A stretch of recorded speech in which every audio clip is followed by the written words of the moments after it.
felt so downgraded in a way that why was I not sensitive? Mental Health Care Act, when I studied the history, the development, from the times when they were treated as madmen or women, they were put into jails, in the confinements, they were into confinement, and that too for a long period, maybe for eternity. Okay, so you have to come from there. Like we are talking about the Indian Lunacy Act in 1912. Before that, after the taking over of India, like we call it, after the first war of independence, 1850, when the British started actual rule, they had those laws, lunacy laws. But it was related, of 1858, related with the asylum, like the Lunacy Asylum Act or the Lunacy Act itself, which gave the Supreme Court then and the district courts the power to decide who is a lunatic and where it should be confined, how long, kind of a thing. So it was in the hands of the judiciary, the police, and the administrative kind of thing, not to the medical people. So that has changed now. You already have gone through a few sessions in the morning. From that also you can draw some conclusions, saying that's how important the outlook has to change. But another big or large drawback, you can call it a legendary drawback, is that it took so long.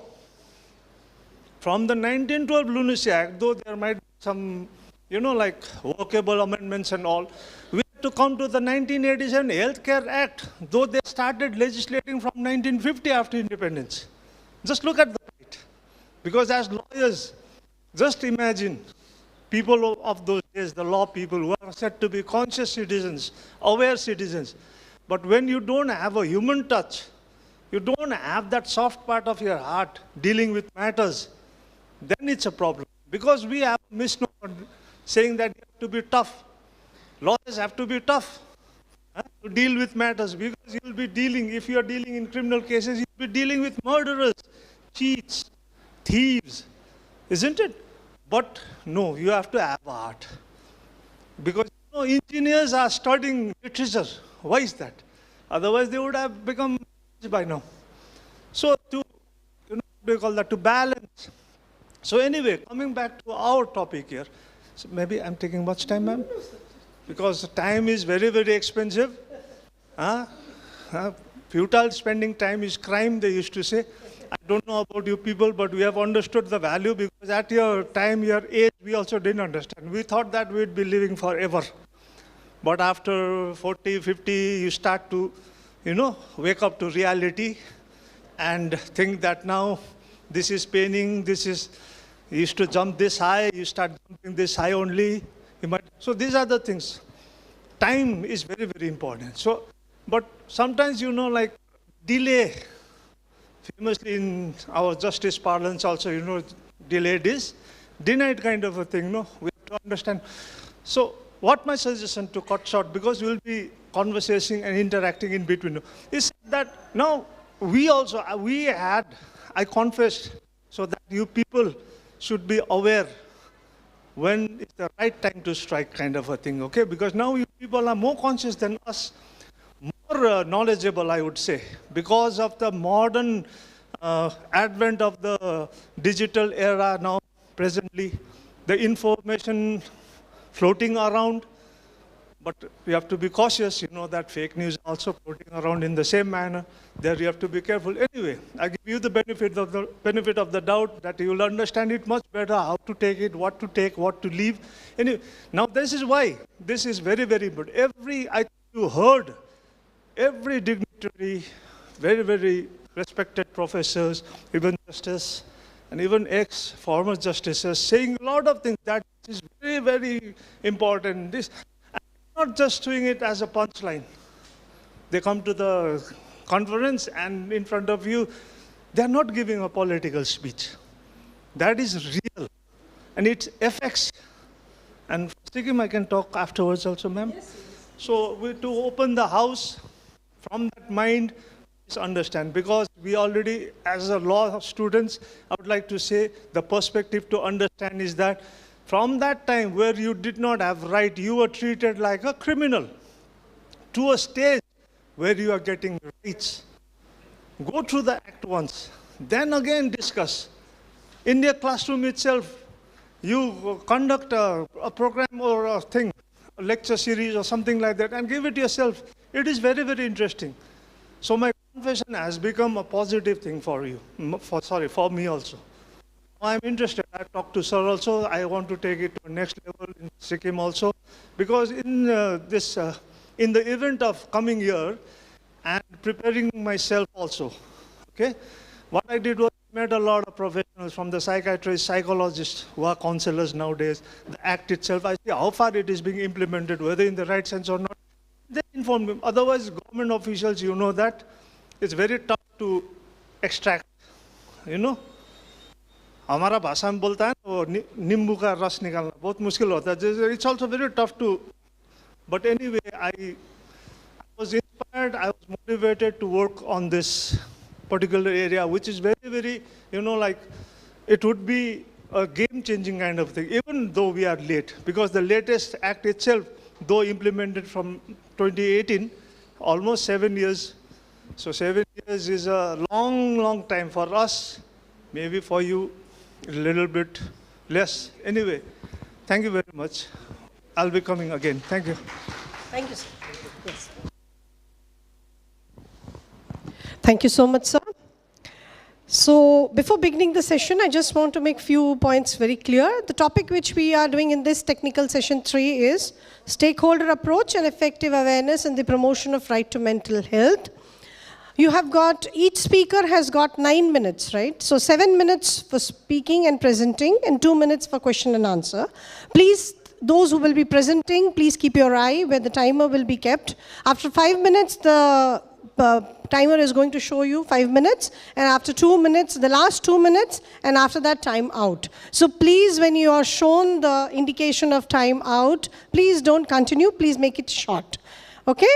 I hope so that's clear. So I start with the first. Yes, sir. Yes, sir, please. Regarding this matter. Yes, sir. Yes. I think all the presenters are here, right? Yes, yes, all the. So my, my request, let's call it a request, is that ma'am is the boss now. But actually on my, prayer, I've been given a small thing to say. Whatever you're prepared from your really, you worked hard, let's say that, okay? You have worked hard. You know what is the gist, what is the concept. Just tell us the concept. Don't worry.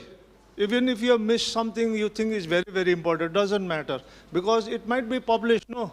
Then we get time to read it. Here, even if you want to rush it, what happens is that it will be jumbled up. Okay? The whole thing will be lost.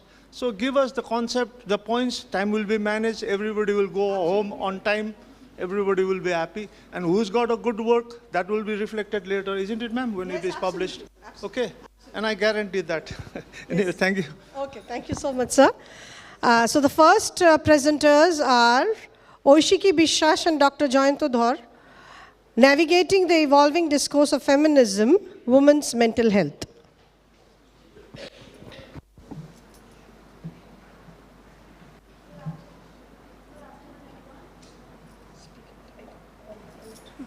Good afternoon, everyone.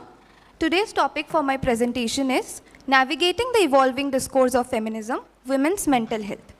Today, it's an honor for me to be present here, presenting on an issue that continues to shape discussions on gender, equality, and mental well-being, women's mental health. The central argument or the objective of this paper is that how women's mental health issues are deeply rooted in patriarchal social structures. Mental health conditions such as depression, anxiety, PTSD, this all are a consequence of these oppressive structures. And to further illustrate and contrast my hypothesis, I have chosen the Khasi community of Meghalaya as a case study. Unlike our patriarchal society, this society follows a matrilineal society, where women have greater autonomy, decision-making power, and social security, contributing to improved mental health outcomes. By analyzing this contrast, it can be understood that how social structure influences mental health and why gender-sensitive approaches are crucial in maintaining mental health advocacy. Now, before moving on to the introduction part, first we must acknowledge that mental health is not just simply the absence of disorder, but it is an essential component of overall well-being. It is the fundamental pillar of overall health, as the host states that health is a state of complete physical, mental, and social well-being.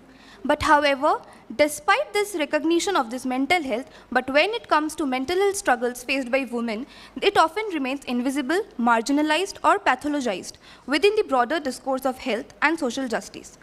In this paper, I have discussed that how the remnants of patriarchy coupled with innate physiological and psychological features of a woman make the whole discourse of mental health invisible in the state's priority list.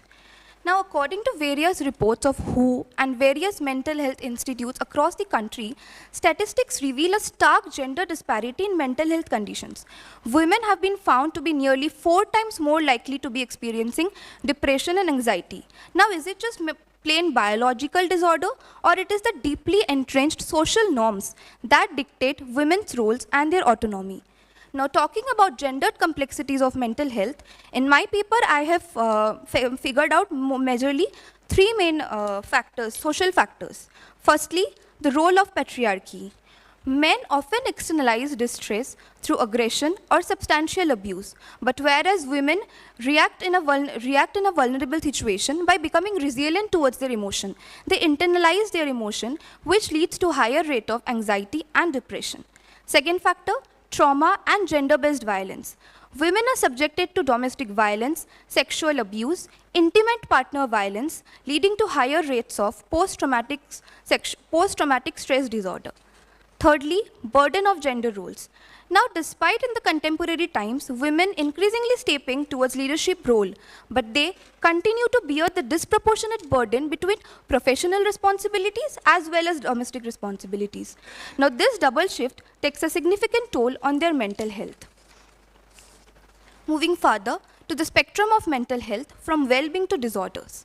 Mental health is a broad spectrum ranging from psychological resilience to severe disorders. Yet, gender disparities persist in mental health.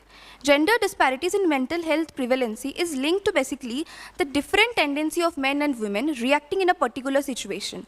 Men try to externalize their behavior through substantial abuse, through domestic violence towards their wife, and women become resilient towards this.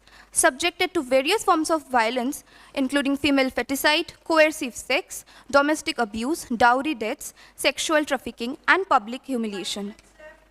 Societal expectations surrounding women's reproductive roles, infertility, and the inability to bear a male child further exacerbates women's vulnerability, subjecting them to systematic discrimination and abuse. Now, before concluding my presentation, I would like to quote few words from Audre Lorde, a philosopher. He said that women's struggles with mental health are not signs of weakness, but reflections of the resilience required to exist in a world that often denies them peace. Now, understanding women's mental health through a feminist lens allows us to simply treating symptoms to dismantling the systematic inequalities that are creating struggles for the women in the first place. We should first focus that mental health is not just a personal issue, but a societal responsibility, as a good mental health focuses on holistic development, not only of an individual alone, but of a society and of a community as a whole. Thank you, sir.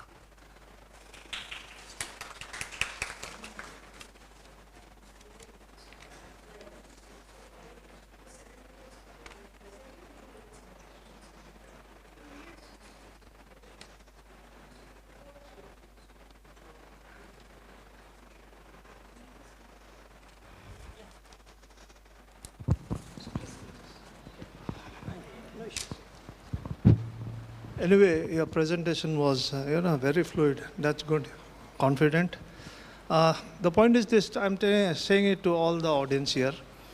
We have a problem, like a fool, I'm saying we have a problem. Obviously, we have problems, no? But the point is this, women, they are facing abuse. They are the weaker section, used to be said.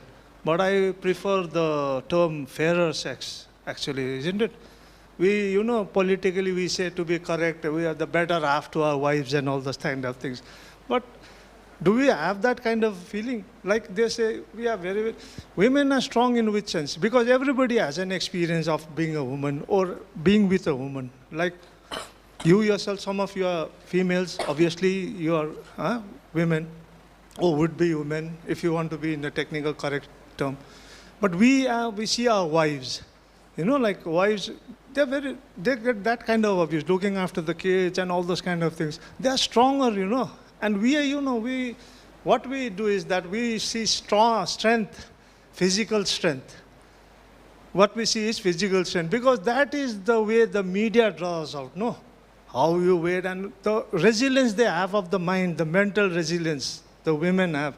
The thing, you know, like, you know the thing, let's say recent 2016 money, that denomination and all those kind of things.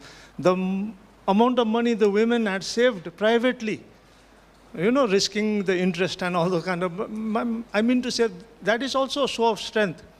Do men do that? In a personal sense, they don't. Okay? But what is the problem is that all men are not like that. It also happens the opposite also, you know by now.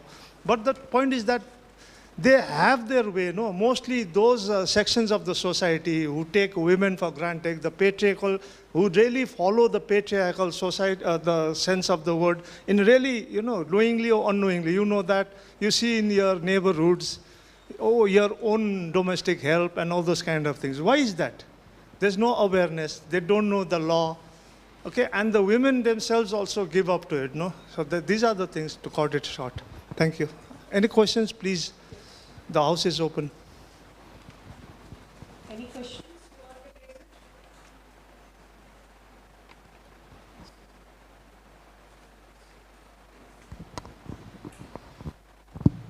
Yes, students? Any questions? Faculties, any question? You want to? You want to? Please.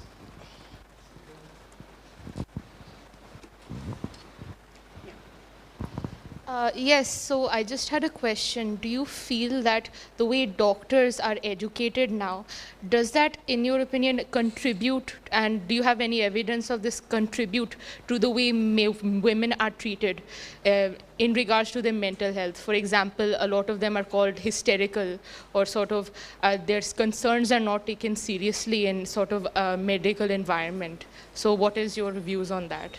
I would like to say on that, especially after reproduction or after giving birth to a child, many women face post-traumatic birth thing.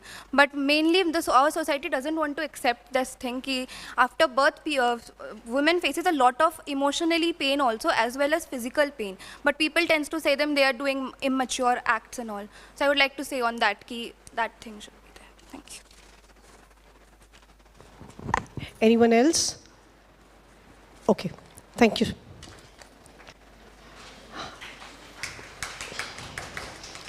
Our next participant, Anuna Srivastava. Maze of Divorce, the hidden consequences of separation on mental health.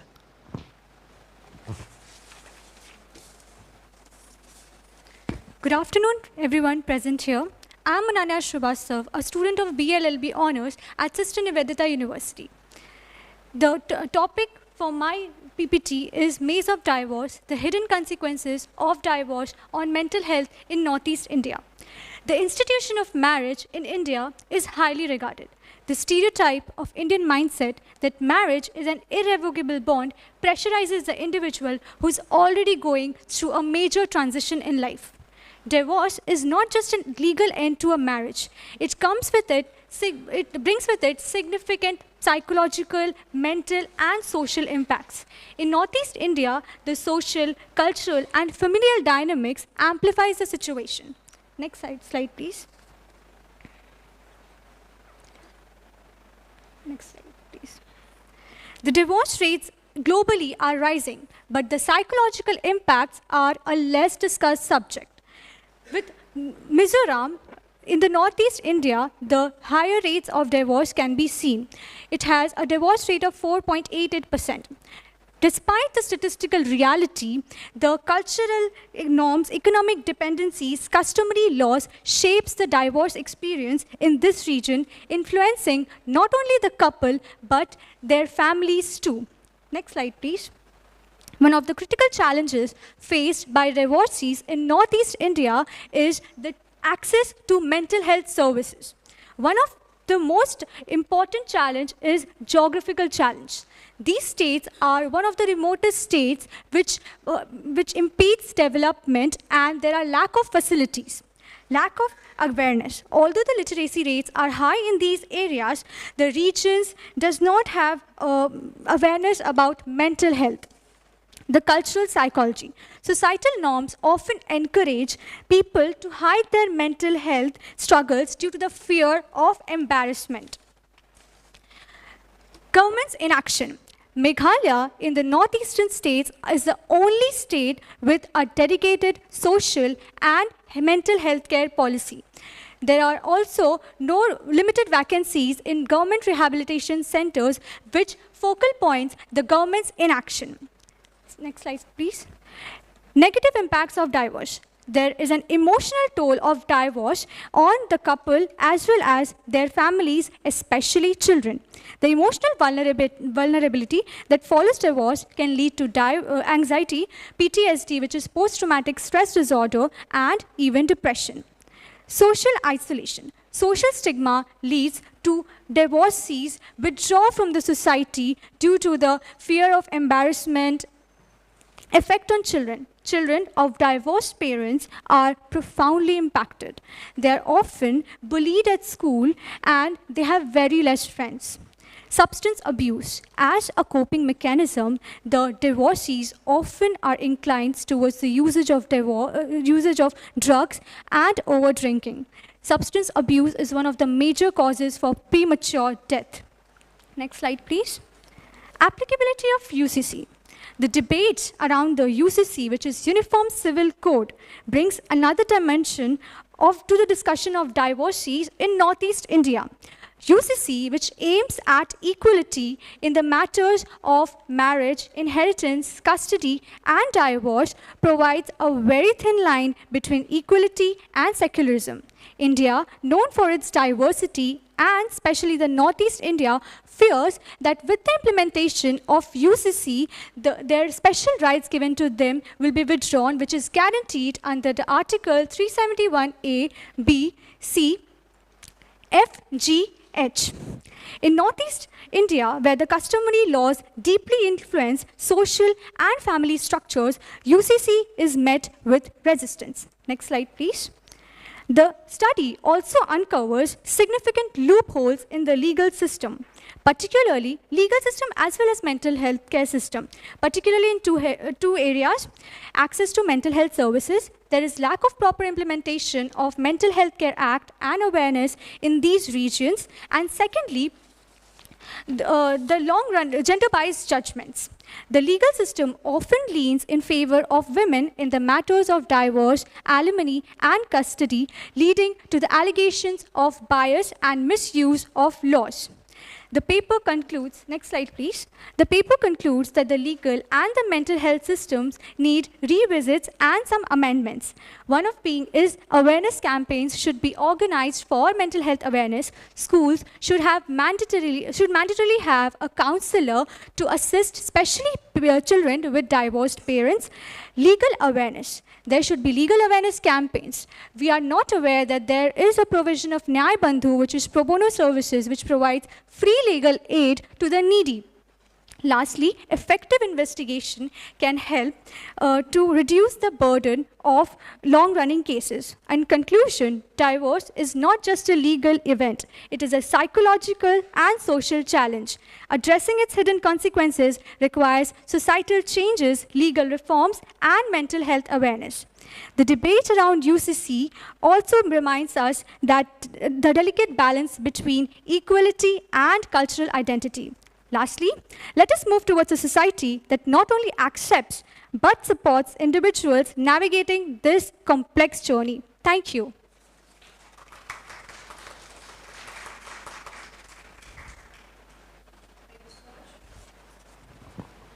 Okay, any questions from the audience? So you have any question? Sure.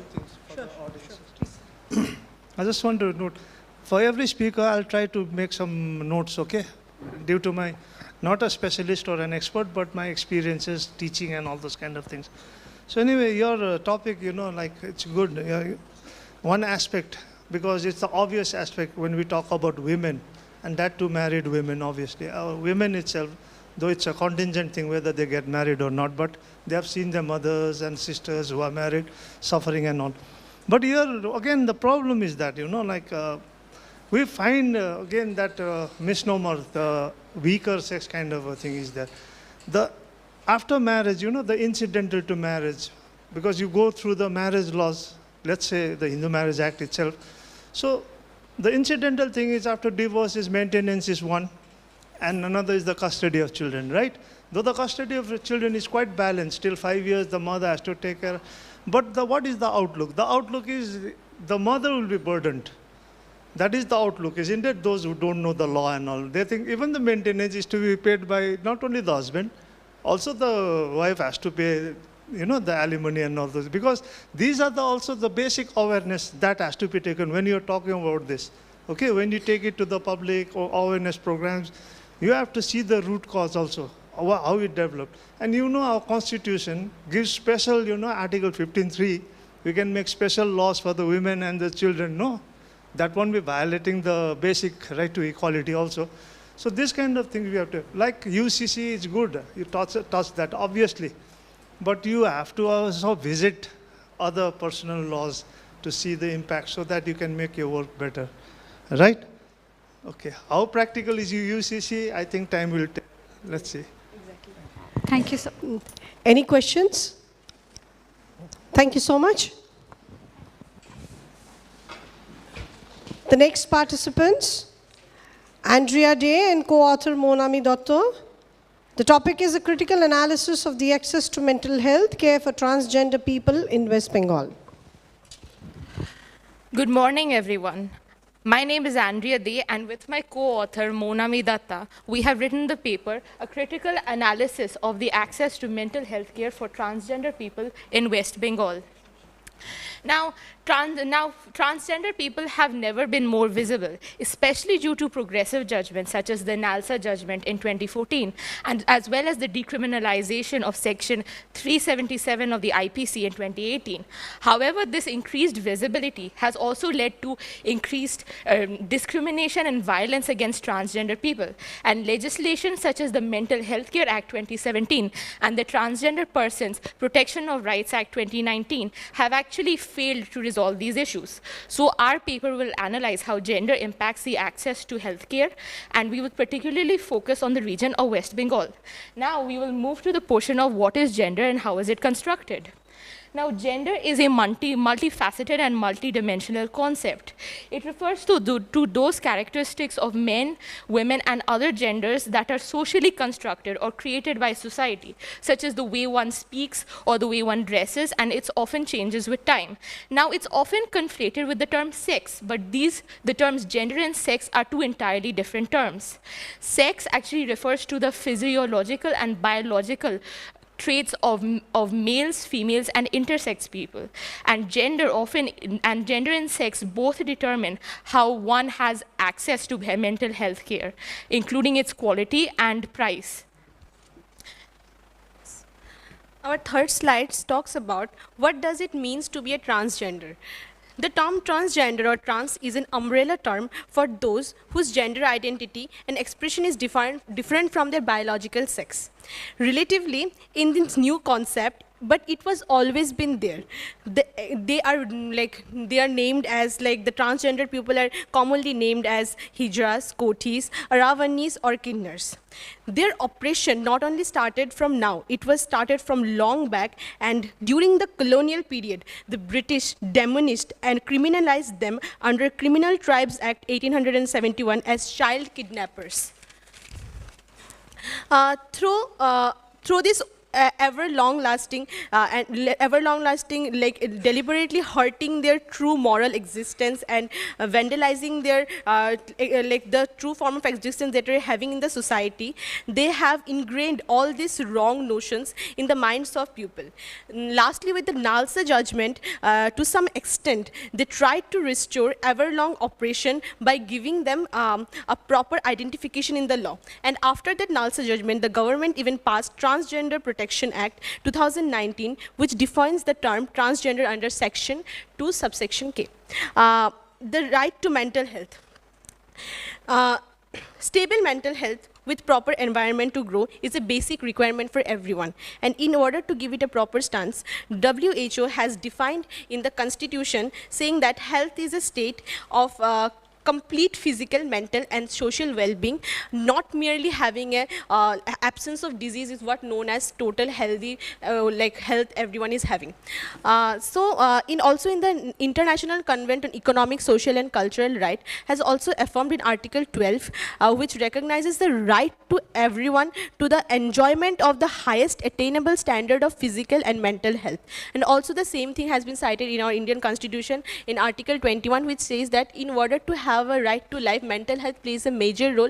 And also in the Mental Health Care Act 2017, in section 18, subsection 1, 2, and 5, this thing has been said that everyone, irrespective of their caste, gender, and irrespective of their caste and gender, should be given mental health care in primary, secondary, and tertiary sector. Next slide. The mental health challenges faced by transgender people. The mental health problem faced by transgender people, mainly in in our West Bengal, is much more. And I will be showing with the data of all over India, which is 54% of the transgender people are consuming alcohol, 26% is having severe depression, and 31% of people have already tried to attempt suicide, and 50% of the people under the age of 20 have tried to attempt suicide. This is the census of 2011, and in one of the census, West Bengal government found that 90% of the participants reported that they are having average to excellent mental health. But the actual study under PCS, that is physical component summary, and MCS, that is mental component summary, shows something very different, that in reality they are not having a good mental health condition, and they are facing much more oppression, and which is not been cited over their particular census data they have produced in front of the public. And even the COVID-19 situation made their situation much more worse, because people often used to have that mentality that they are the carriers of that virus, and they have segregated from them from the society, and they were isolated and they were alone because of all these kind of taboos and names attached to their names, and for that reason they've had to face a lot of oppression during the time of COVID-19. Now, I will critically analyze the access to mental health care transgender people have in West Bengal. Now, their access to mental health care, already they face many challenges in accessing mental health care. However, this is often worsened by the legal structure that is in place. Firstly, I'm going to criticize the NALSA judgment itself, which only gave very vague directions on the setting up of mental health facilities, but did not include any concrete policy measures that will be implemented in real life.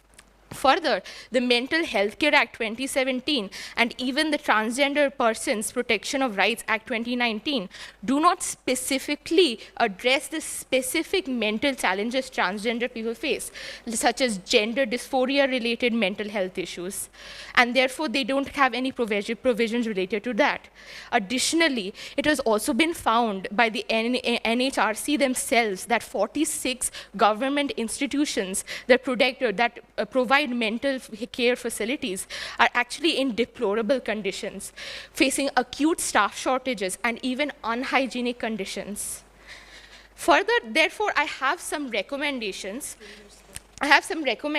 Therefore, we must amend these acts in place, such as the Mental Health Care Act 2017 and the Transgender Persons Protection of Rights Act 2019, to include better provisions in order to protect trans people and address their specific mental issues, as well as put a mechanism in place to ensure that the government enforces these rights and make sure they have access to these mental health care facilities. Additionally, there's also a great need for more education in the mental care sphere for mental health staff as well, in order to treat transgender patients better. And the public also need to be made aware of transgender issues as well. And lastly, the state government needs to make greater efforts to ensure that mental health care facilities are hygienic and safe environments for transgender people.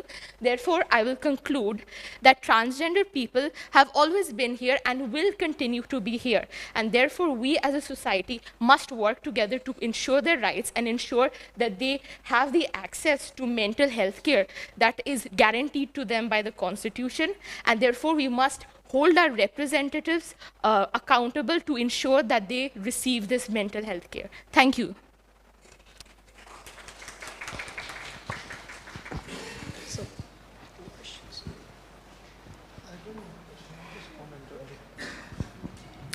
Okay, again, another aspect, which is also, it's informative for me also, okay?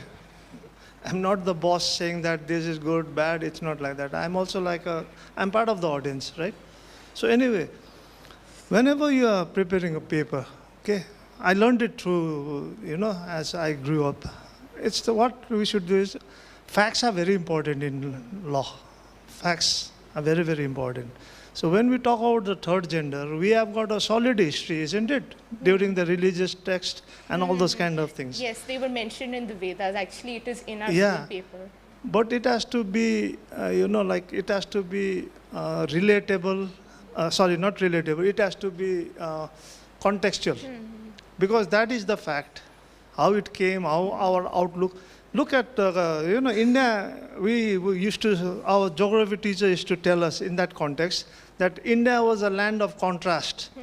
There is the mountains, there is the sea, there are the deserts and all those kind of things. Similarly here, on the one hand, we, worship the female goddess and all those things. On the other hand, again, we treat, that those kind of things are there, isn't it? So here also, transgender, one thing is that, first of all, to make it more, intensive, you have to look that whatever you have recommended, again revisit what are the more difficulties in what is happening. Ultimately, it boils down to the outlook of all the citizens, the people, isn't it? Yes. How they perceive. And in a country like India, country like the US, where we think that is the first democracy, oldest democracy, and the beacon of democracy and all those kind of things. But recently, in the US elections, or rather before that also, the federal system there itself, isn't it? Yeah, transgender rights are being attacked in the US. The Republican Party is because Yes. Democratic, they are more or less, a bit liberal. The Republicans were saying there are only two genders. So- But if you actually notice, they actually amended it to that document to say that actually everyone in the US is technically female. Yeah. So Yes. you're right. That's why here also we had controversies. So you have to put in that Pinky, what was her name, the sports person? Iman Khalif. Maybe one is that Pinky, someone who was a runner, who was, there was a movie also, who was put into jail kind of a thing. No, those kind of case studies, so you get better. Even you study the cases, whatever you cited, they'll give you the history, they'll give you the science, everything. If the case is, comprehensively decided, you can see, you get a lot of information from there also. Okay? Anyway, thank you. Okay, thank you so much. Thank you so much. I'll call up the next participant, Anisha Day, addressing the challenges in promoting mental health awareness in schools in India.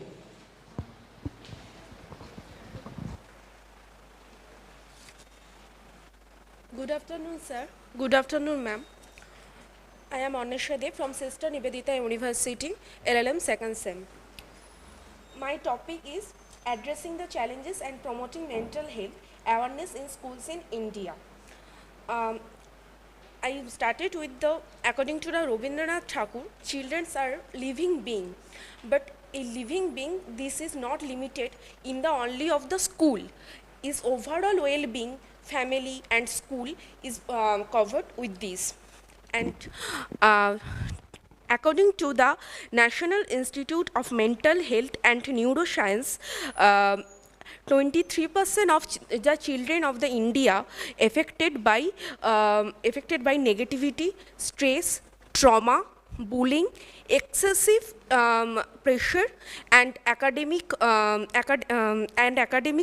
resource lack of academic resources, and varieties of mental health problems. And mental health is a initial and integral and pivotal part of our life. So we talk about children. Children is the foundations of the and well-being society. When we find the foundations to build a proper building, so we need a mental health development of the children for well-being a person all over whole society. We have 4 objectives in the paper. First objective, to identify the major barriers preventing the implementations of mental health improvement in school and evaluate the role of parents, teacher in fostering and development mental well-being and freeness among students. Identifying the major barriers, according to the Deepika Padukone, who is a famous celebrity, she said about that it is not problem that we find any issue that we felt understood, but issue is that we understood anyone to what I feel. Second objective is the governmental and non-governmental backed programs of this mental health well-being of the children. NMHP, National Mental Health Program, DMHP, District Mental Health Program, Telemanas provides the telemedicines, and Maharashtra SMHP School Mental Health Program, Bihar program, Gurukulam project, and various project of the Kerala and IIT of the Hyderabad takes many initiatives about this. And legal frameworks, Mental Health Care Act 2017, Section 29, Section 30 promotes the mental health well-being. And fourth objective is the most important objective, and we conclude this objective in the part, that is the in northeastern states of Indian medical illness taboo affected by black magic and evil spirit, ignore medical assistance of the parents and hide their children's problem. Mental Anisha, sorry to interrupt you. You can go ahead with your observations and suggestions, please. You can go ahead with your observations and suggestions. Not just give us the main gist of your topic. What have you observed and what are the suggestions you want to give? I observed that to identify the barriers and limitations of the children to faces the promote their academic well-being and overall social well-being, and what are the solution of the barriers. So you concluded? You conclude your topic? Yes, ma'am. 2 lines, please. Okay, sure.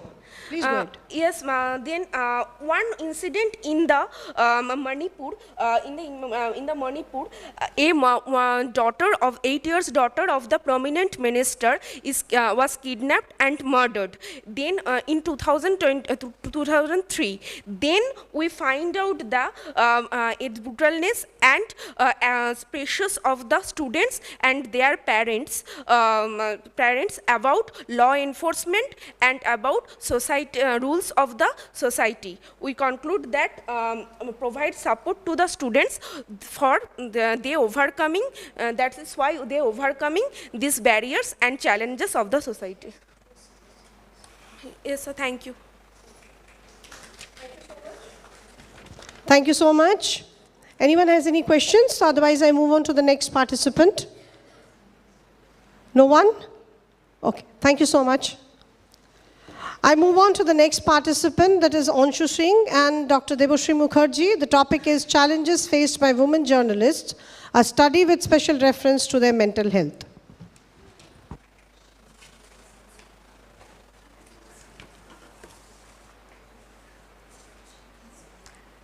Good afternoon, sir, and other participants present here. My topic for presentation is Challenges Faced by Women Journalists, a study with special reference to their mental health. The topic is presented by, the paper has been written by me and Dr. Deboshri Mukherjee, but I'll be presenting it alone. Starting with the presentation. Please, next slide. There is a saying by Malcolm X that media is the most powerful entity on earth. So, journalism has long been a male-dominated industry, but during the British era, it was the time when women's education got prominence, and women journalists also had a big role to play in during the British time, during freedom movements. One journalist, Homayi Vyara was India's first women photojournalist. In India, women journalists have already achieved top positions in the field, but still they meet a lot of barriers and obstacles in their profession, which can harm their mental health and professional reputations as well.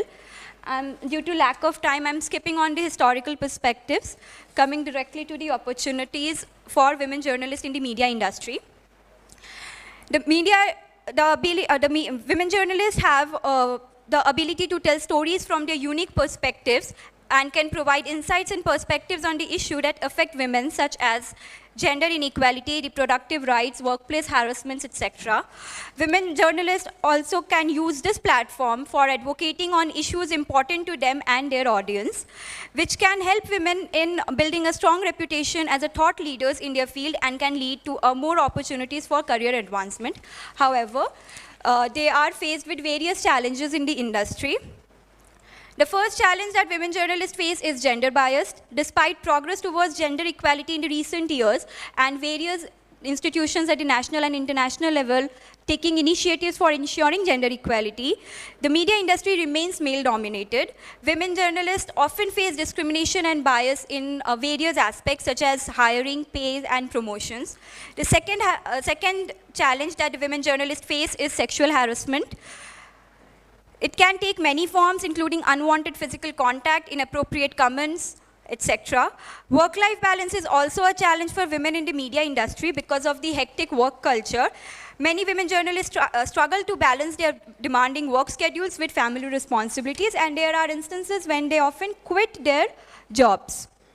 Another challenge for women journalists is the need for more female representations in top editorial positions, which is lacking, due to which it can limit their opportunities for career advancements. And lastly, they face online harassment and abuse with the advent of, due to COVID-19 pandemic. The whole world shifted to a digital platform, and social media became an essential platform for every field, including journalism, for promoting their work and engaging with their audience. Even female journalists go into that domain, and this can make them more vulnerable to online harassment as well as abuses. Coming to the mental health issues of women journalists, they face a unique set of challenges in their profession which significantly impacts their mental health. The first is there is an increase in stress and anxiety. Women journalists are at the risk of developing depression due to the challenges they face in their works. The demanding nature of the profession, coupled with other challenges, can lead to burnout, also along with exhaustion and a reduced sense of personal accomplishments. Women journalists have experiences of trauma, such as witnessing violence or being a target of online harassment, may develop post-traumatic stress disorder. Some women journalists may turn to substance abuse as a coping mechanism for dealing with stress and trauma. There are severe cases where mental health challenges faced by women journalists also results in self-harm or suicidal tendencies. Various effects of profession of journalism on women journalists are the number one, the lack of policies and regulatory frameworks to protect women journalists have adversely affects their safety and ability to do their job effectively. And without proper policies and regulations, women journalists may not have the support they need to feel safe and protected while doing their jobs. Coming to the suggestions. The first suggestion I would like to give is media organizations can create clear guidelines and procedures for reporting incidents of harassment or abuse and establish protocols for protecting privacy and safety of journalists who report such incidents. That is when they are out in their field works. Next is media organizations can offer training, mentorship programs or other opportunities for professional development of women journalists for promoting their skills and expertise and providing a path for career advancement. Next, media organizations can work to create a culture that values diversity and inclusion, promoting participation of women and other marginalized groups in various sectors of the industry. Women journalists can take steps to protect themselves online, including using privacy settings on social media platforms, limiting personal information being shared online, and using online safety tools for protecting their privacy. Women journalists can seek support from colleagues, unions, and organizations that promote press freedom and safety. And lastly, it is essential to hold perpetrators of harassment and abuse accountable for their actions. This can involve reporting incidents to law enforcement or using legal avenues for redressal. To conclude, women journalists plays a critical role in media industry, providing diverse perspectives and contributing to public discourse on important issues. However, there are challenges they face. So by working together to address these issues, media industry can become more equitable and inclusive, and women journalists can continue to make essential contributions to the public discourse. It is important to recognize the vital role that women journalists have to play in the industry and to ensure that they need the support and resources for succeeding. Thank you.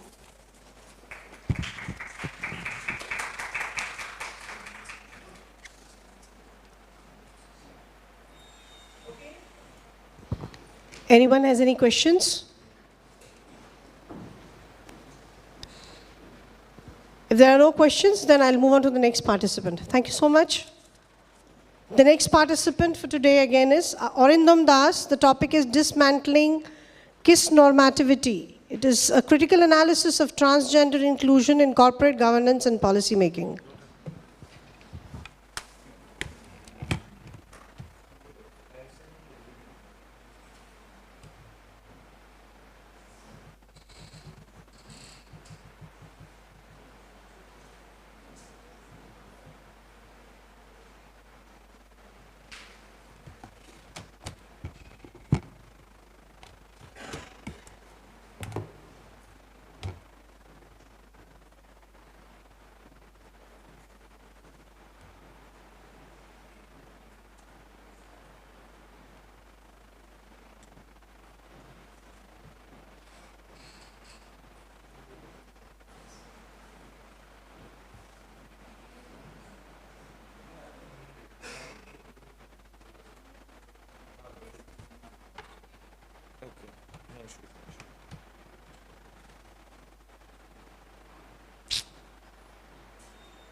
A very good evening to the Honorable Chair, the moderator, and to my teachers and the co-presenters here at this very national conference on the right to mental health with a special focus on the Northeast India. My topic of today's presentation is dismantling cisnormativity, a critical analysis of transgender inclusion in corporate governance and policy making.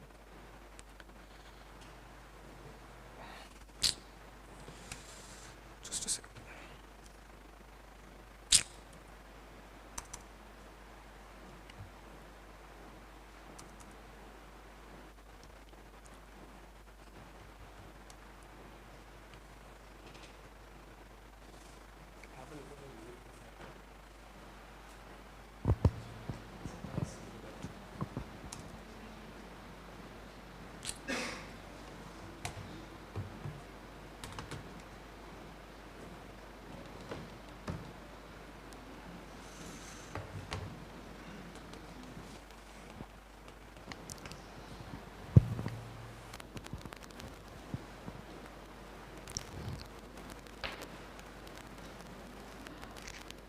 I hope so. If you're facing any issue, I call up the next participant. In the meantime, I think you can give her the presentation. Okay? Instead of wasting our time, I think I'll go on to the next participant.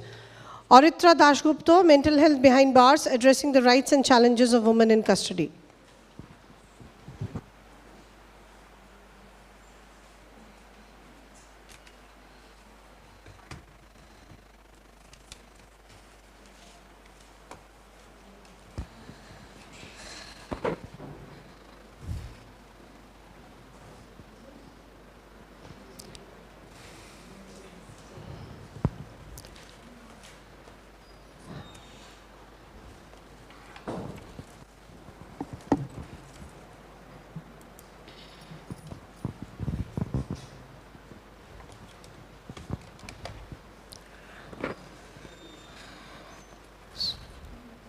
Yes, please begin.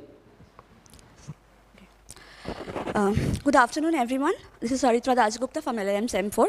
I'll be describing the paper, Mental Health Behind Bars, Addressing the Rights and Challenges of Women in Custody.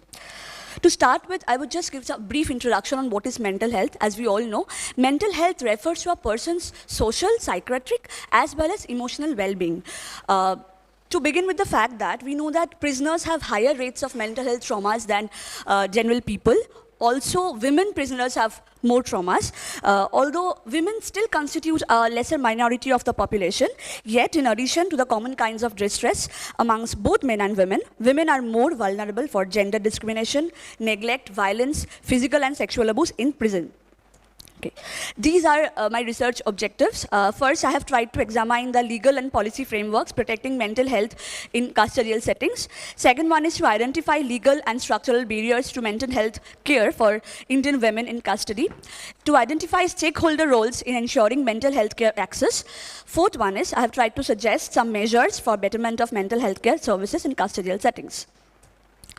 These are the limitations of my research work. I couldn't gather extensive empirical data due to lack of time, and the scope is just focusing on the legal provisions and the institutional mechanisms and their lacunas, with a special reference to Northeast India.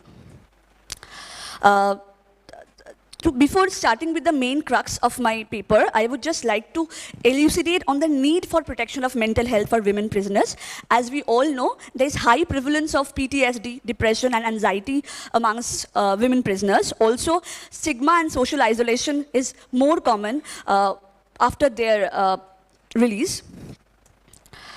These are some of the legislative frameworks which are presently protecting mental health frameworks within the system of prison. The first one is very common, we know everyone, constitutional provisions, Articles 14, 15, 19, 21, 39A and 42. 14, as we all know, state is actually providing the right to equal law and equal protection of laws for all, including women in custody. Article 15, under this particular article, the state is bound to provide, or it can make basically special treatment care for women and children. Under Article 19, women in custody also can express their speech and expression so that they don't fall prey to unexpressed depression. Under Article 21, there is right to life also includes right to mental health within prisons for women inmates. Under Article 42, the state has a responsibility for securing just and human conditions of work for both women and children, which includes just and human conditions of work within the prison itself. Under Article 39A, the state is to provide free legal aid to all women prisoners in case they need. The next particular statute which deals with the mental health care is Mental Health Care Act of 2017. Under this particular act, I have tried to elucidate a particular section. Section 103, it actually admits or allows any particular prison authority to take a particular inmate to a mental facility in case the person or the woman is suffering from mental disorder. And also, this particular provision has formalities for checkups by medical personnel. Next, I would just like to quickly come to the most important statute dealing with this paper, that is Model Prison and Correctional Services Act. It safeguards women prisoners to ensure their safety and dignity, particularly women with mental health issues. Under sections 26 and 27, there are provisions for making them separate from vulnerable people. We know that people who are more vulnerable or are actually convicted with serious crimes, they should be kept separate from the people who are convicted of lesser crimes.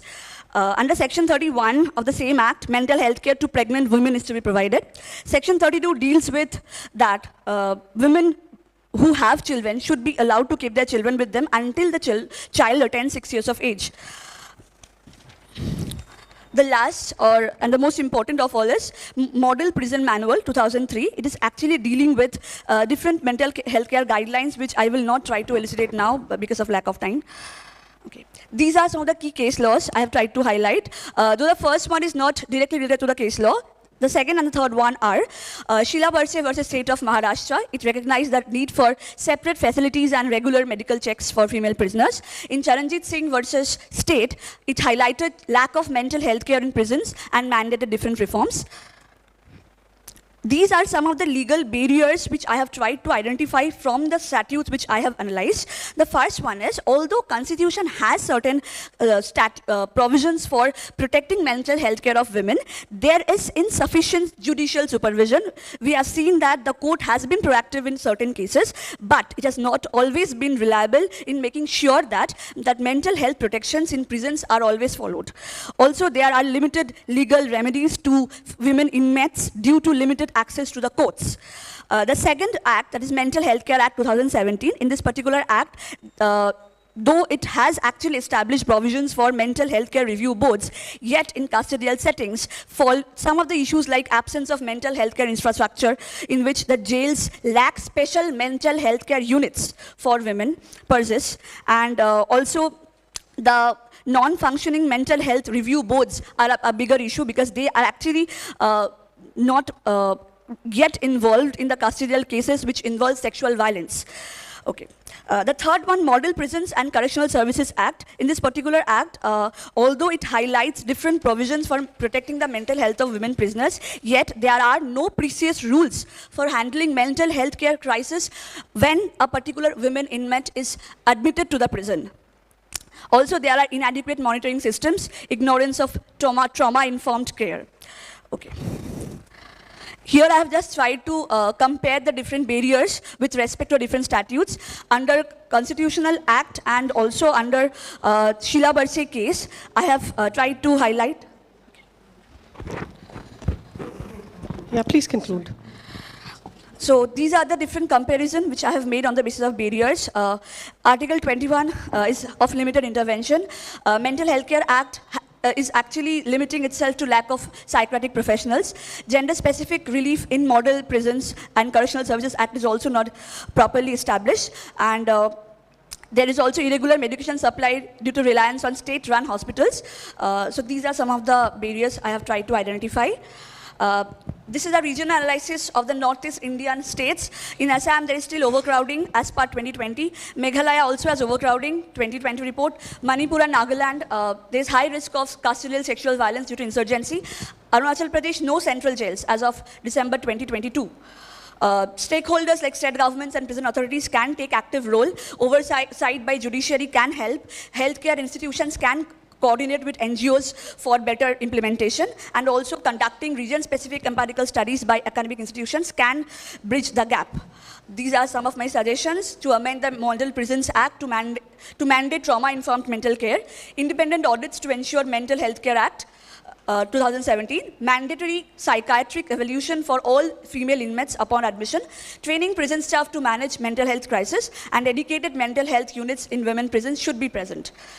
So, that's all. Thank you. Thank you so much.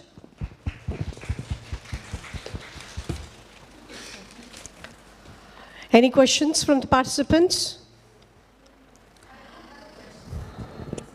Yes, ma'am, sure.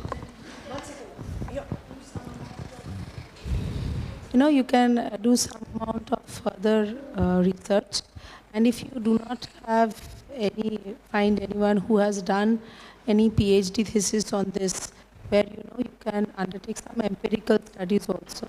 This can be a very good area of research. Okay, thank you. Thank you, ma'am. Thank you, ma'am. Thank you so much. So I think I can move on to the next participant. Arundam, are you ready? Okay. So once again, it's Arundam Das, Dismantling Christonormativity, the critical analysis of transgender inclusion in corporate governance and policy making.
Thank you.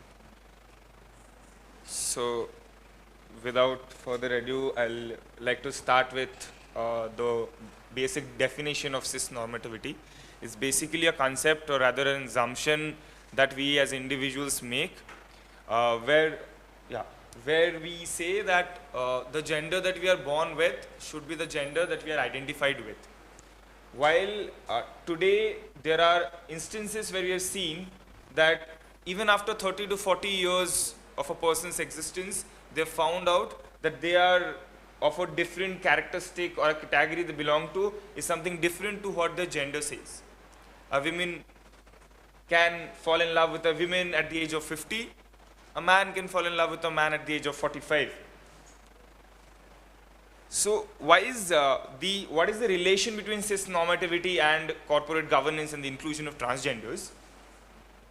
We have considered corporations to be a microcosm of the broader societal reflection that we have with us.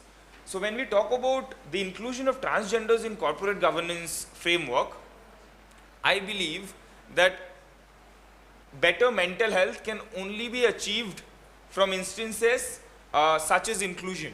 Inclusivity is one way we can reduce the mental stress that an individual has. So the objectives of the research is that we have found there is an absence of a transgender representation in the Indian corporate laws. The Companies Act specifically has no provisions with respect to transgender representations. We have challenges with respect to the employees in a company, and there are global best practices and policy reforms that are suggested. So with respect to the transgender rights in India, we have a lot of cases, and we have also the Transgender Persons Protection of Rights Act of 2019, which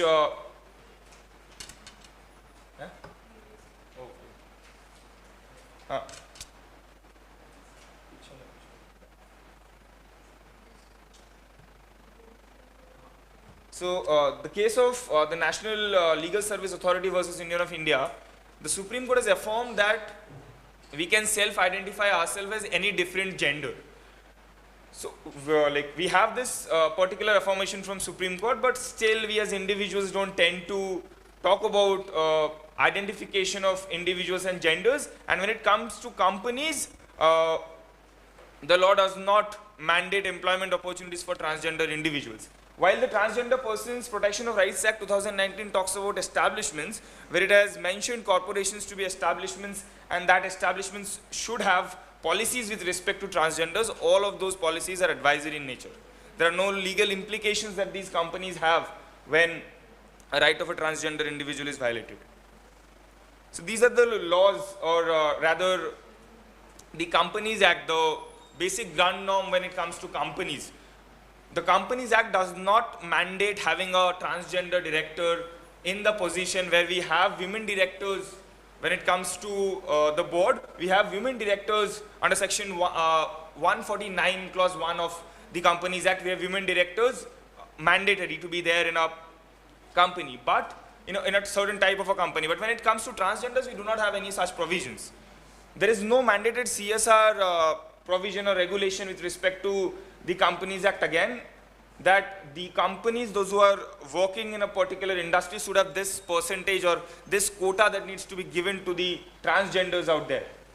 Then, of course, if the Companies Act doesn't provide any particular regulation, the labor laws won't be very much interested into talking about the rights of the transgenders. Next slide. There is no, although there are mandatory female representation, male representation we all know we have.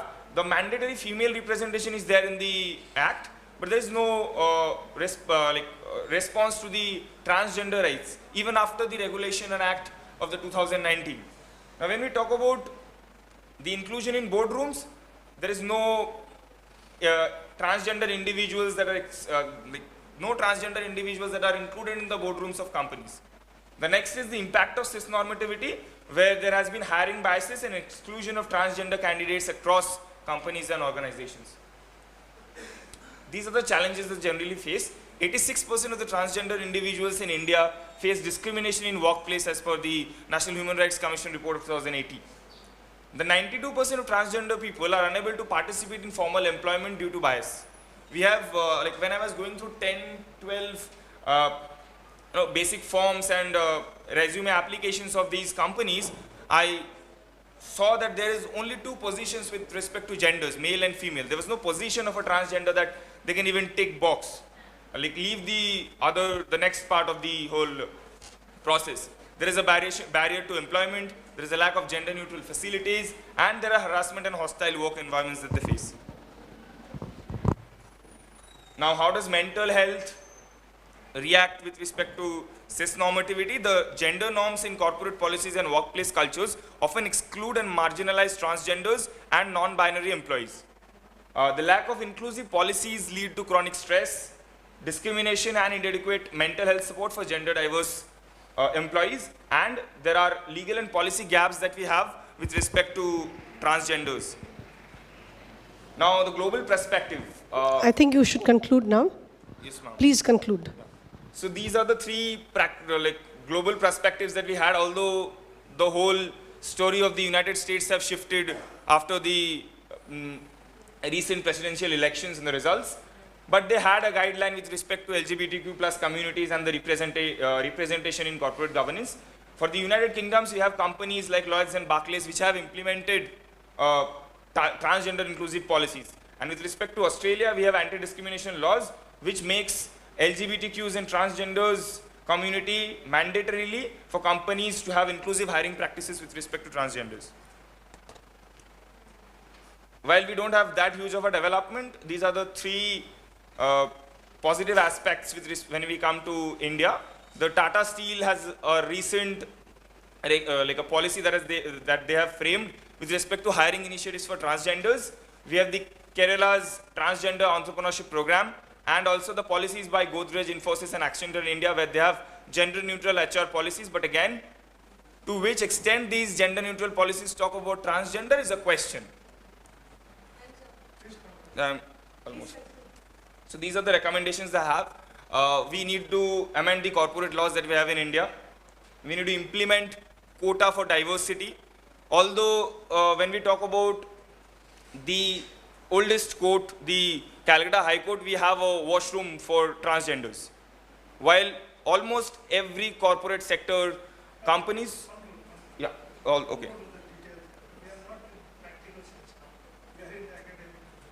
So the transgender inclusion in corporate governance is not just a moral imperative, but a strategic necessity. And legal reforms, inclusive workplace policies, and mental health support can foster equity and innovation. So we have moved a lot. There's a lot that is yet to be done. So with that, Thank you so much. I move on to the next participants.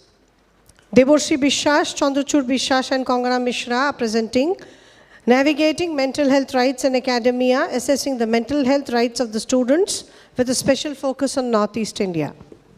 If you miss anything, don't worry. It's okay. Doesn't matter. Okay? Don't feel lost. Okay. Rome was not built in a day. Warm greetings to the respected dignitaries, panel, faculty members, and esteemed audience. I, Chandrachud Biswas, along with my co-author Kongana Mishra, honored to represent our research on mental health rights academia with a special focus on the Northeast India. Next slide. Mental health is often the invisible challenge of our education system, while we fail to acknowledge the silent struggle of students and academicians facing the mental health issues. Article 21 and 21A recognize its connection to the right to life, right to education, and well-being. Of Article 51K makes its duty for the parents to provide education. The Supreme Court in case of Avinash Malhotra versus the Union of India emphasized that education is not only about the literacy but also about safety. The case arose from a tragic school fire that took innocents' life. The court ruled that the unsafe school the court ruled that unsafe school violated the right of the life and made fire and building safety mandatory for the school. A 2024 NCRB report reveals a worrying rise to the student suicide, 50% among the males and 61% among the females. In India, increasing stress, academic pressure, and lack of support have led to the alarming statistics. Several barriers prevent students from accessing mental health support, stigma, lack of awareness, and inadequate counseling services to make it difficult for the student to help the services. To analyze the crisis, we focused on 4 key areas. How does mental health impact the student performances? What barriers exist in accessing mental health support? Are Northeast Indian students facing additional struggles? And how effective are existing laws and policies? Mainly, our research is based on the primary data, surveys, RTI responses, student testimonies, which is focused to understand the states of the mental health of the students, the existing politics, and securing the mental well-being of the persons who are involved in the academia.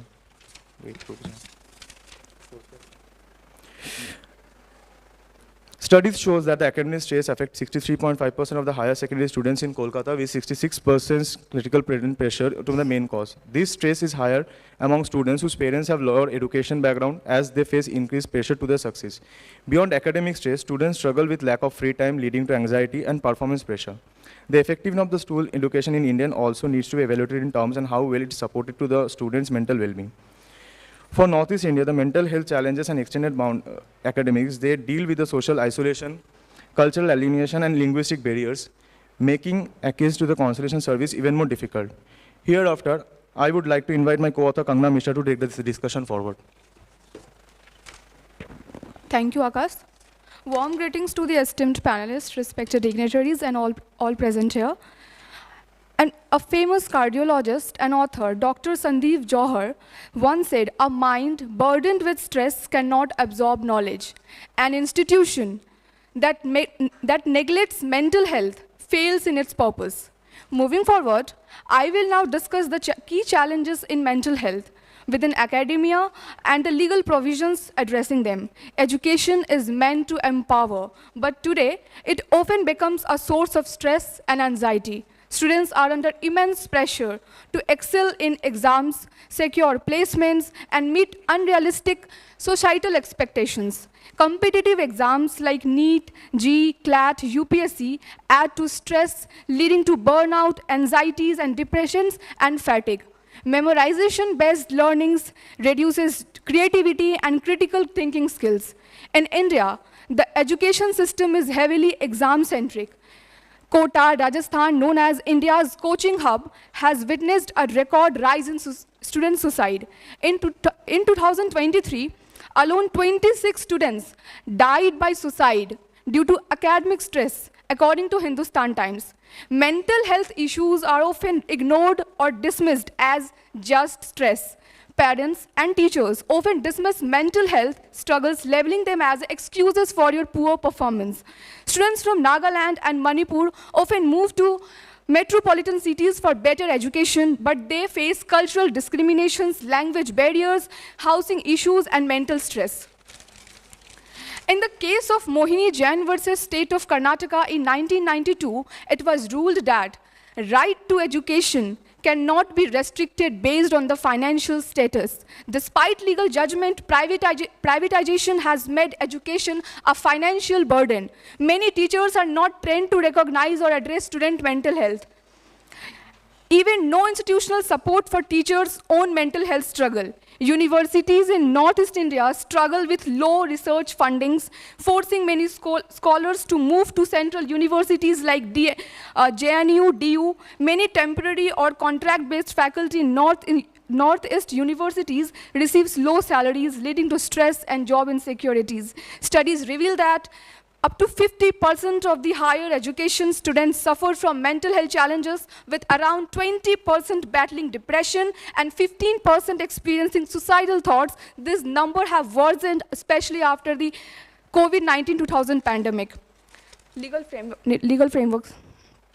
Mental health is not just a concern, it is a legal right. Our research examined existing laws and their loopholes. The Right to Education Act 2009, Section 8 and Section 9 ensure free and compulsory education, but excludes the higher education and mental health awareness. Number 2, the Mental Health Care Act 2017, Section 18 and Section 19 of this act ensure every individual has a right to affordable mental health service, but fails to mandate counselors in educational institutions. Number 3, NEP, National Education Policy 2020, talks about reducing exam pressure, but implementation is slow. Additionally, UGC guidelines emphasize student welfare, yet many institutions lack on campus counseling centers. The lack of mental health professionals further worsen the problem. To bridge, ma'am. Yes, please conclude. Please conclude. Okay, ma'am. To conclude, mental health demands urgent attention. The challenge faced by the students and academicians highlights the need of stronger mental health policies, awareness program, and structural reforms in education institutions. Legal frameworks like Mental Health Care Act 2017, UGC guidelines provide a foundation, but implementation gaps remain. However, this research is an ongoing effort. We are still collecting data, legal insights, real-life experiences to strengthen our findings. Mental health in academia is not just an issue, it is a call for action. A degree is meaningless if a student loses themselves in the process. No achievement is greater than a mental peace. We sincerely thank the esteemed panelists, respected dignitaries, and all the present here for their time and attention. Thank you so much. Thank you so much. I think the topic was very interesting.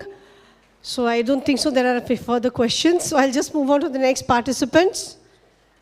Diya Ghosh and Boymontika Bishwash, Tied Knots and Tangled Minds, exploring the intricacies of mental health challenges and marital life.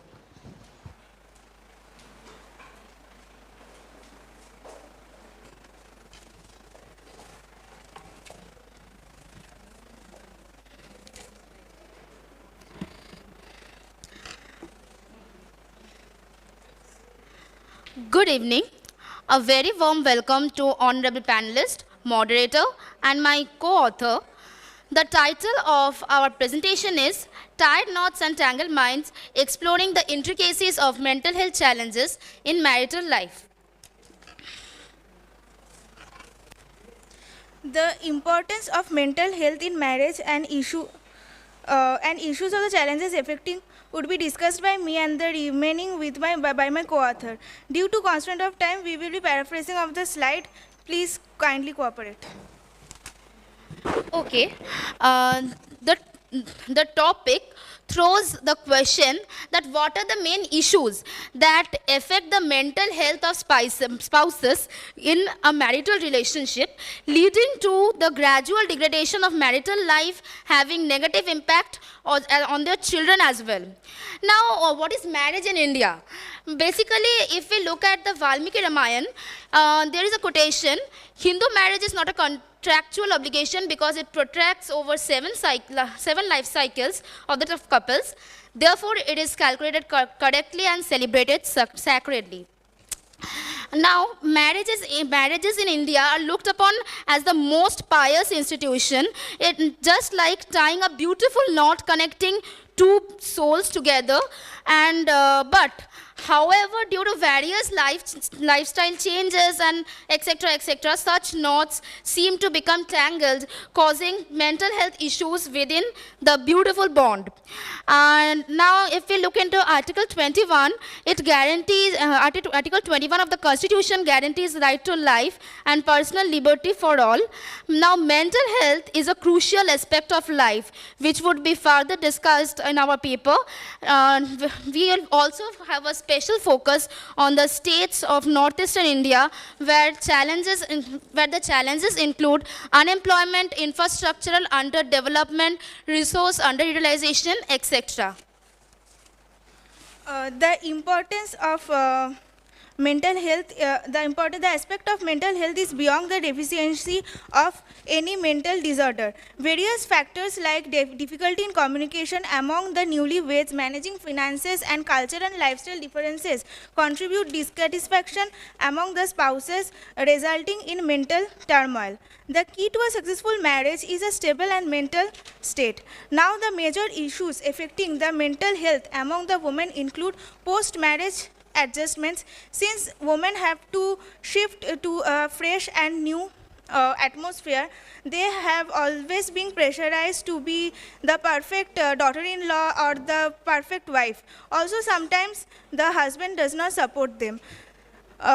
Especially in the northeast India, northeastern India, child marriage among the tribes are also prevalent, which often create anxiety and nervousness among the girls. There are various emotional abuse, like the homemakers are always subjected to numerous mistreatment, hurting their emotions in return of their household unpaid labor they have, thus losing their dignity. Mental health effects in pregnancy.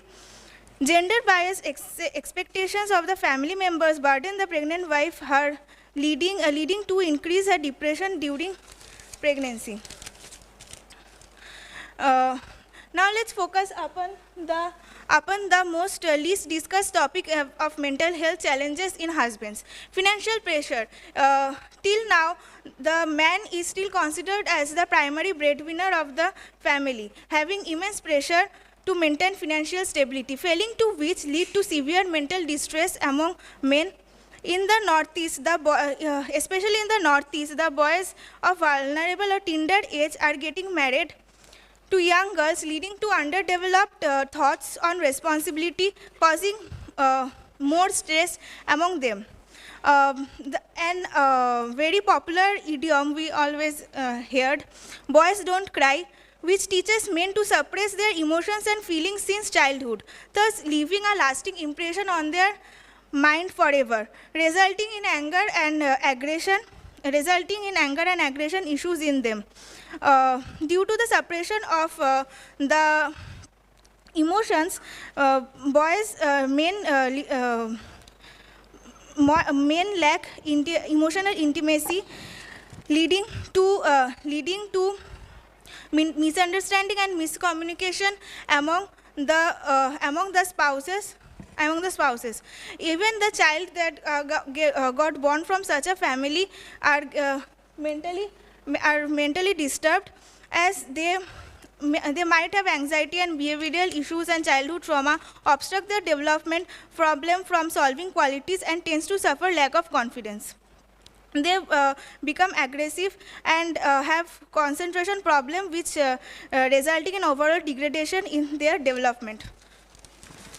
Now, I'll quickly move on to the legal framework. Now, we all know that in Article 21, we can find there's right to mental health. But we also know that right to life and personal liberty are discussed under Article 21. So, how can we relate it?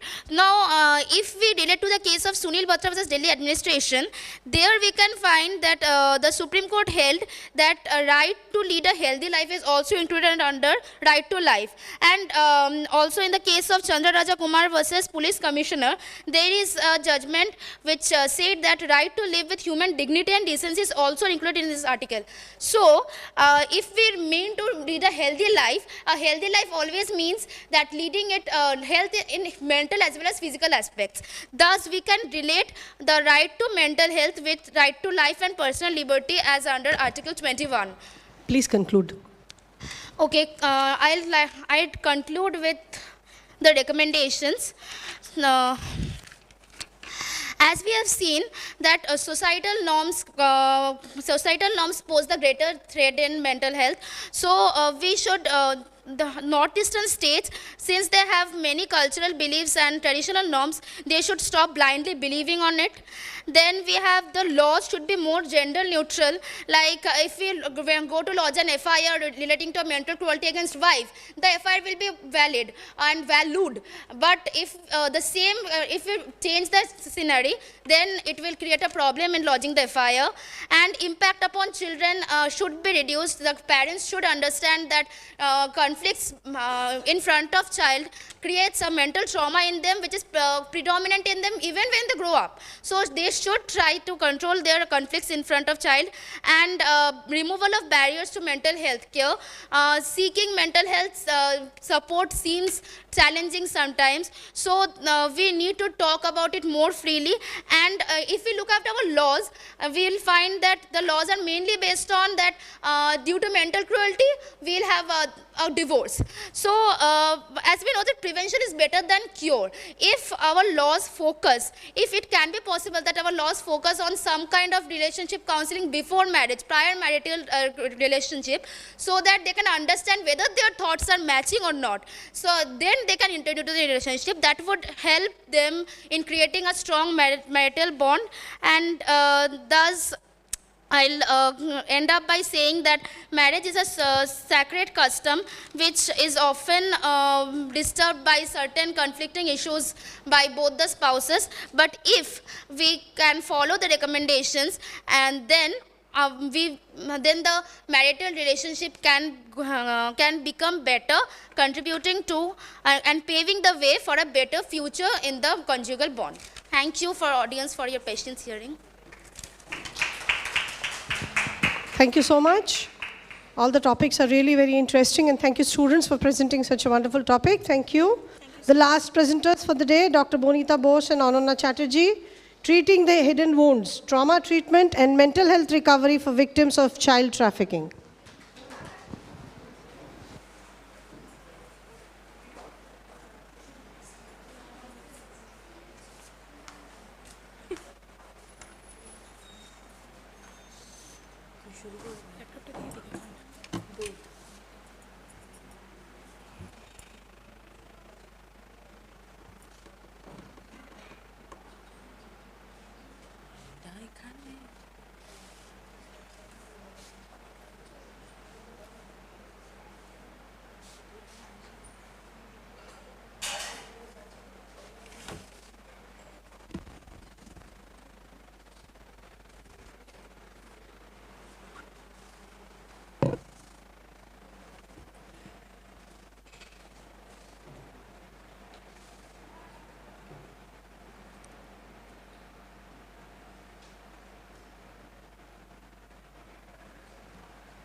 Good afternoon, Chair, and all the dignitaries present here.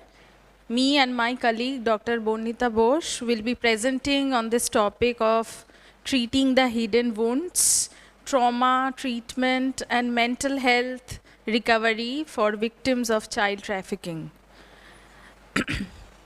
Now, to start with, this study basically consists of the literature and identifying the barriers and the promising practices for addressing the needs for victims of child trafficking, and with a goal of, informing the current and future program design and improving the services to this extremely vulnerable population. And this issue specifically, addresses the trauma experienced by most trafficking victims and its impact on health and well-being, and some of the challenges in meeting the trauma-related needs of trafficking victims. Now let's start with this concept of trauma and its impact. So the literature which we collectively have, worked on, we have actually found that it deepened our understanding of trauma and its impact, and they describe a very complex range of post-trauma symptoms and identify the interactions of multiple, factors as contributing to their seriousness. And for example, that the most serious symptoms are associated with histories of multiple victimization, which often begins with, childhood and resulting in disruptions of parent-child relationship, with a range of other issues like limited social supports, lower socioeconomic status, and stigma associated with particular traumatic events. Now, the post-trauma responses for victims of child trafficking, where we have basically found this for the women victims, especially those who are in commercial sexual exploitation, and in addition to experience terrorizing physical and sexual violence, where research reports are on their experience on multiple layers of trauma, including the psychological damage from captivity and fear of reprisals. And additionally, also the conditional effects of trauma can also be persistent and devastating. And victims of child trafficking especially, which suffer from the mental issues like anxiety, panic disorder, and major depression, substance abuse, and eating disorders, as well as combination of this. So for some victims, the trauma induced by someone they once trusted results in pervasive mistrust of others and their motives. Now the challenges of these victims will be discussed by my colleague, Dr. Bonita Bose.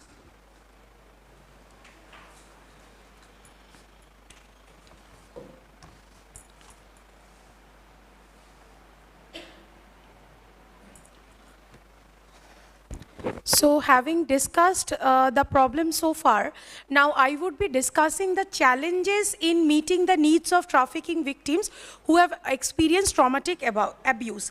Now the most important issue in this, or the most important challenge that happens is that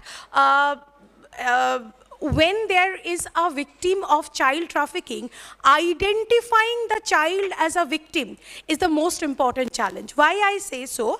Now, social acceptance is a big factor. If I study the entire thing on the backdrop of the Indian scenario, where a child has been subjected to trafficking for whatever reason it might be, and if she could, I use the term she because the statistics shows that victims of child trafficking, the sex ratio is much higher for females as compared to males. So the most important challenge is that the family does not want to showcase that the child victim is undergoing the trauma. So leaving apart what kind of treatment could be produced, what kind of psychological help can be given, at the very onset it becomes challenging to get the victim to frame policies. The family does not want to show it. If it's a girl child, the fear is more that the entire family would go for ostracization. Now, still there are psychology and social policies being made where it has been seen that implementing and evaluating preventive programs become very critical, because psychological research and consultation would focus on promoting gender equality in countries with higher rates of child trafficking.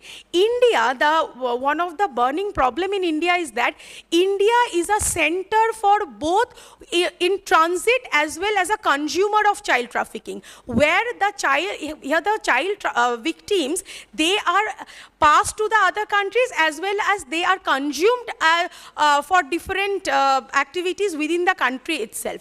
Therefore, treating these psychological issues by policy making becomes very challenging for the policy makers and lawmakers.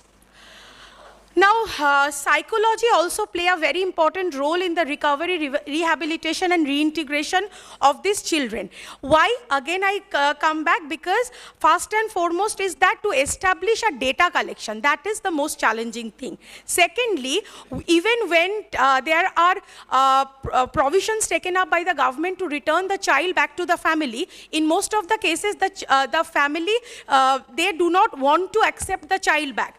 And it has been seen that most of these victims of the child traffickers, they undergo various mental issues like, say, depression, trauma, etc. So when they are thrown away by their family, this amount of mental illness grows to a larger extent. Now, I would be coming to the conclusion.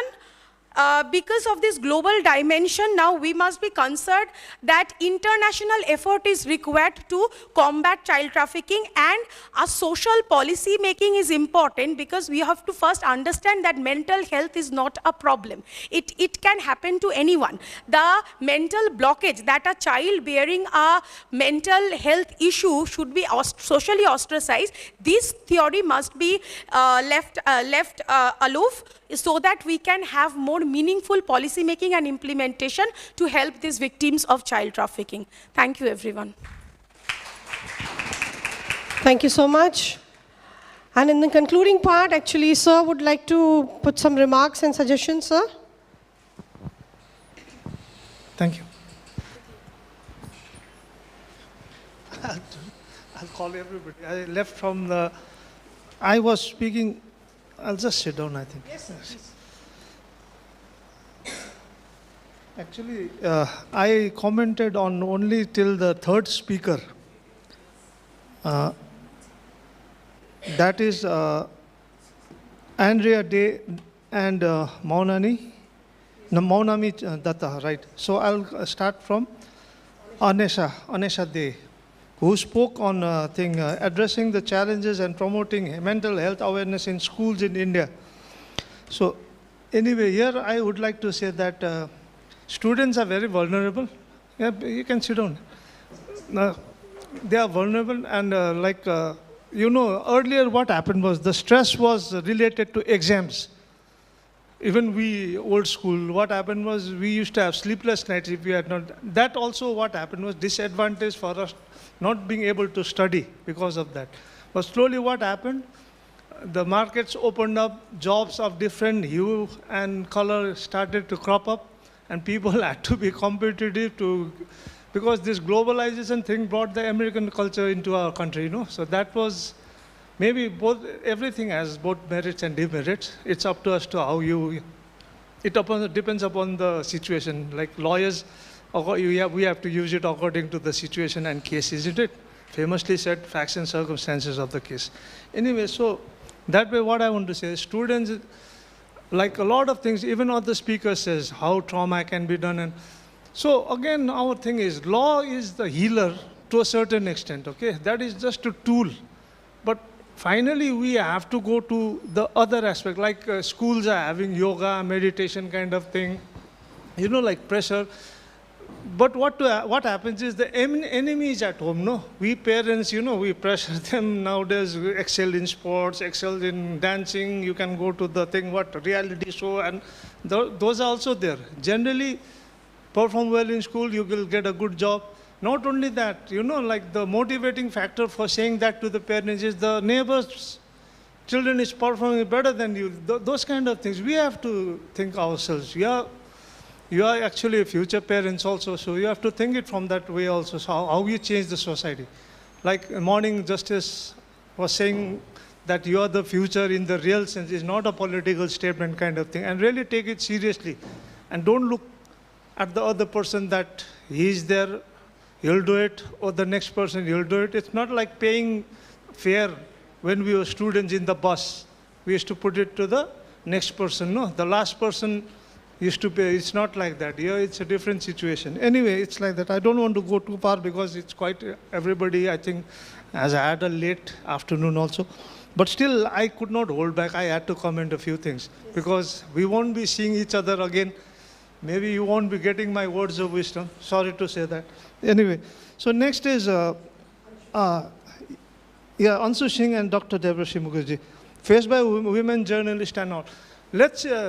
Let's be honest, let's be acceptable that there are certain, when was there not been a male, which profession has not been a male-dominated profession? Let's be clear. Though they are right because they were speaking on particular profession, but we are seasoned already that it's a male-dominated profession. The thing we have to look into is which is fitting to the female community. Those have to be given more chances and more, resources to build them up, because the objective has to be financial independence to the females. Once they have financial independence, that obviously that is, economy is power. So that way, just cutting it short. So that is what I wanted to say. And next is, I think next was, Arindam Das was, he had some faults and all those things. Anyway, there he talked about this, dismantling, cis normativity. Yes. So that also, like, again, when you talk about the third gender, ultimately, it's giving passage to the third gender kind of a thing. So what happened is, I think the third gender as a fact is stronger, I think, because I've seen a third gender beating two full-grown men. They were actually pestering that person, the third gender. They thought that they would just dominate him, but he turned back, or rather he turned back and beat them up. So that way, only thing is that they perform a lot in some things very well, like they were mayors in some of the municipal corporations, elected people and all the, and the government is hearing to them also, the way legislations are taking place, reservations and all those kind of things. So anyway, we have to look at from that point of view also. Next is Aritra Das Gupta, mental health behind bars, addressing rights or challenges of women in custody. Again, there I want to say is that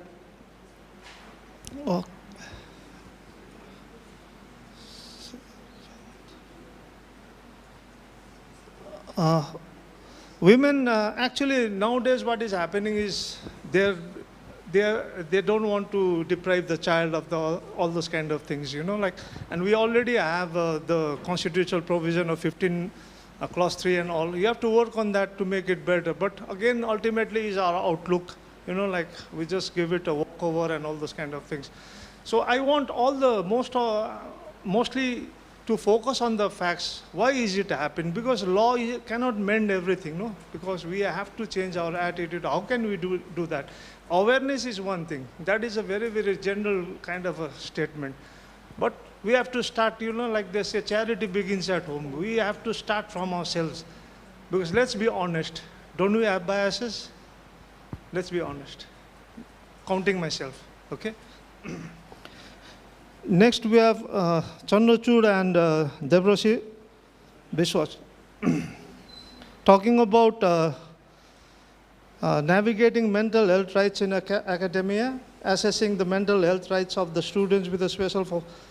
There also, I don't have much to say, just I want to point out one statement that you said, that the right to fundamental right to education doesn't consider higher education. But like fundamental right is a right, a basic right, isn't it? As the name says, it's a natural right. But there has to be a enabling act, like we have the right to free and compulsory education 209, isn't it? Which came into force from the 1st of April 2010, okay? That is the enabling act. And it's very clear in the fundamental right itself, 6 to 14. Okay, not below 6 also, not above age of 14. That means safely we can say the secondary level school, okay, junior high level, that is free and compulsory. And that also you should know that they have got a directive principles that gives the duty to the state to provide, and also a fundamental duty to the parents or the guardians, okay, correlatively, okay. So that is there. That is why right to education cannot, because again, directive principles focus on that, like we were discussing in the morning also, no? What happens is that you have to have a well economic development to give power to the directive principles to become a fundamental right. So we are slowly moving on, right to education, right to food. We are even given right to employment, 100 days, MG Narega, and we are trying it according to our economic well-being, isn't it? That is how we develop. Here again, we have to, like students who are going to study constitution at the one point of their life, have already gone through it in their schools, in civic classes and all those kind of things. You know that fundamental right, we have been taught as lawyers that fundamental right and directive principles is not one powerful, more powerful than the next. It's not like that, it's complementary. One supplements the other, it helps. Because the objective, the main objective is that giving rights to the people. And the Mental Health Care Act focuses on the rights. Earlier, what was it? The person who used to be called, now we give them political correct terms, right? Mentally ill, sick, diseased. Those days they were called idiots and lunatics. The community had to be saved from them. Now they have to be saved from the community and other individuals. That's why they've got that right from 18 to 28, isn't it? You were talking, some of them were talking about legal aid and all those kind of, they've got the right. Even if they don't get the right enforcement, they have short of that. So they have, on the other hand, they have got the right of their property to be saved also if they are affluent. Okay, because this disease is the best, leveler. Rich people also get it, poor people also get it. So that way, understood. That is how we should see it. I'm talking about to everyone, not only you, okay? So fundamental rights. And another point you people might have come across is that, do you know that we already always talk in Constitution that the fundamental rights was from France, from US constitutions, isn't it? Bill of Rights or Magna Carta of Britain and all those kind of things. But if you see properly, US Bill of Rights was later added as an amendment, though we had from the beginning. But again, you have to see it meticulously. It's not that the American was more laid back than us. It's not a thing. They thought that fundamental right should not, it's no use writing here because it's there, it's guaranteed. It's natural right. Like they say, no, human right means every human will have that right. It's like that, it's guaranteed. It's no use saying that we have to write it down. Though they had it in the state constitutions. As you know, the federal system of the US is almost pure, whereas ours is a quasi kind of federal kind of a thing, isn't it? So those aspects you have to see. Okay, I'm talking about generally to everybody as students, because Constitution, let me say again, everybody, every politician, every business nowadays, they say that it's the Constitution. Whatever the Constitution says, the law will take its own course. The law has to take its own course on the basis of the Constitution. We know that anything which is unconstitutional is invalid, isn't it? So you have to see it from that perspective. Constitutional, you have to be very, very sound, like I said, relationship between the fundamental rights and directive principle. Why? Because you are making your understanding better, the concept stronger. So what happens is that if fundamental right is violated, because you people are talking about legal frameworks, what kind of laws is to be made and all this, there it has to be, tested in the light of the Constitution, the validity. So that is why we have to be very, very sound in our constitutional law. And how does it help? This relationship between the fund. Because Constitution is very, very lengthy, but actually important is part 3, 4A, 4. Part 3, 4 and 4A. Especially, isn't it, ma'am? Others are just, other countries have statutes for that. They don't have it in the Constitution. But, we had just had independence. So we were over-enthusiastic in doing so. Even they say that in the US, they have just got one article for each of the freedoms, mostly. We have right to equality and have another line of sections, 15, 16, 17 till 18. Freedom we have till 19 till 22. So those kind of things, we are more in detail and all those kind of things. Whereas in the US, that the Supreme Court will interpret anything. It's very broad. Okay, it's quite. So these are the things which I wanted to say a few things, because I don't want to, again, ma'am, to announce to tell me again. Anyway, so these are the things, please put it in mind. A paper presentation. Those who are here who have presented, very good. Ma'am, and I was speaking about it. The themes you have taken up, the topics, really it surprised me. I also learned a lot of things from here today. Okay, because it's never late learning. Doesn't matter, even if you are in deathbed here. Until you die, you learn. But that is up to you, but that is the rider, okay? So, paper presentation, it's performance. Okay, it's performance. Like most of you girls and boys sing, isn't it? You perform and all, okay? It's like performance, it has to come from the heart, isn't it? It's not only the voice, the heart is also there. You have to perform in the stage. You have got the presentation, you are attracting people, like you're selling some Why is this important? Because our profession, particularly, I don't want to speak about others because I don't want to also, because I have that knowledge also. So ours is either we become lawyers or teachers, among other things, but mostly teachers. We require this, no? Our verbal thing, impact is there. And this presentation is an accessory. How you present it. If, as a lawyer, when you present the case, sir is there. He is a former judge. He knows that he has to be, as a judge, he has to be convinced by you. How will you convince him? Either you cry, you laugh, or you joke, whatever do you have to convince. You have to put your point forward. That is what you are doing today. How many of you are doing today? How many of you are doing that today? Question yourselves. Don't answer me here. Okay, so that is what. And finally, I'm cutting it short because, again, I'm repeating the same thing. We are getting late and organizers will be having a hard time. One thing, how many of you are using ChatGPT? Or DeepSeek? Be honest, doesn't matter. You can make mistakes here. But the important thing is you have to learn from those mistakes. Okay, I'm not saying don't use it or don't do it. I personally, I don't want to get into that. I don't want to indulge in that. In the old age, remembering your own ATM password is very tough. It's very, so that way but you people, I'm not saying do what I'm doing because you have to pass that life, come to my age to understand all this. But if you're doing it, do it according to, with a good objective, with a good thing in mind, okay? Good intentions and all those kind of things. Because you know that you'll be handicapped. That is what I feel.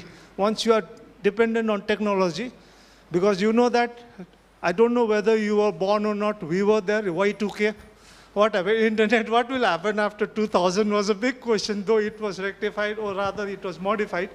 So these things dependent on technology, electricity is not there, finished.